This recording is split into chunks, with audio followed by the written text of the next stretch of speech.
আগামীকাল অর্থাৎ সোমবার থেকে সারা দেশে জিএসটির নতুন সংস্করণ চালু হচ্ছে। জিএসটির নতুন সংস্করণের ফলে এখন থেকে ৫% এবং ১২% এই দুই স্ল্যাবে ট্যাক্স দিতে হবে। ফলে অনেক নিত্য প্রয়োজনীয় সামগ্রীর মূল্য হ্রাস পাবে। উপকৃত হবেন দেশবাসী। এর জন্য দেশের প্রধানমন্ত্রী নরেন্দ্র মোদীকে রাজ্যবাসী এবং প্রদেশ বিজেপির পক্ষ থেকে অভিনন্দন এবং ধন্যবাদ জানিয়েছেন প্রদেশ বিজেপির সভাপতি তথা রাজ্যসভার সাংসদ রাজীব ভট্টাচার্য। রবিবার বিজেপির রাজ্য দপ্তরে আহত সাংবাদিক সম্মেলনে প্রদেশ বিজেপির সভাপতি জানান, প্রধানমন্ত্রী নরেন্দ্র মোদীর এই সিদ্ধান্ত ঐতিহাসিক এবং যুগান্তকারী। ২২শে সেপ্টেম্বর থেকে দেশে জিএসটির নতুন সংস্করণ চালু হচ্ছে। জিএসটির এই নতুন সংস্করণকে শরৎ উৎসবে দেশবাসীর প্রতি কেন্দ্র সরকারের একটি বড় উপহার বলে অভিমত ব্যক্ত করে তিনি এর জন্য রাজ্যবাসী এবং প্রদেশ বিজেপির পক্ষ থেকে প্রধানমন্ত্রীকে অভিনন্দন এবং ধন্যবাদ জানিয়েছেন। অর্থাৎ এই আগামী প্রজন্মের জন্য যে জিএসটি যে সংস্করণ হয়েছে তার জন্য আপনাদের মাধ্যমে আমি দেশের যশস্বী প্রধানমন্ত্রী নরেন্দ্র মোদীজিকে অসংখ্য অসংখ্য ধন্যবাদ এবং শুভেচ্ছা জানাচ্ছি যে উনি একটা যুগান্তকারী সিদ্ধান্ত ভারতবাসীর কাছে উপহার স্বরূপ দিয়েছেন।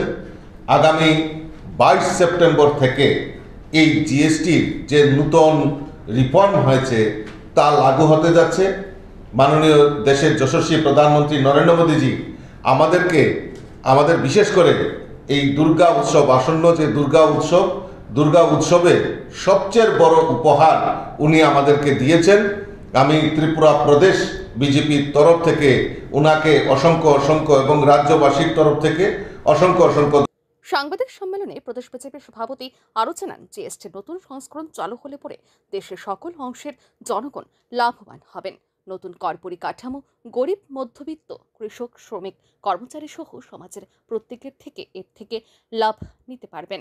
প্রধানমন্ত্রী নরেন্দ্র মোদীর নেতৃত্বাধীন কেন্দ্র সরকারের এই কর হ্রাসের বিষয়টি নিয়ে বিজেপি দল প্রচার সংগঠিত করে তুলবে বলে জানান তিনি। এই যে ট্যাক্স, আমাদের নতুন কর আমাদের আগামী ২২শে সেপ্টেম্বর সেটা চালু হচ্ছে। আমরা ভারতীয় জনতা পার্টি সিদ্ধান্ত নিয়েছি এই যে নতুন ট্যাক্স এবং মানুষের জন্য যে কত উপযোগী হয়েছে এবং তার জন্য আমাদের ভারতবর্ষে যারা গরিব অংশের মানুষ, মধ্যবিত্ত পরিবার, আমাদের কৃষক, শ্রমিক, সরকারি কর্মচারী, সমাজের প্রত্যেকটা অংশের মানুষ তার লাভ নিতে পারবে। এবং এই ঐতিহাসিক সিদ্ধান্ত নেওয়ার জন্য আমি আবারও আপনাদের মাধ্যমে ত্রিপুরাবাসীর পক্ষ থেকে আমি অনেক অনেক শুভেচ্ছা আমাদের দেশের প্রধানমন্ত্রীকে জানাচ্ছি।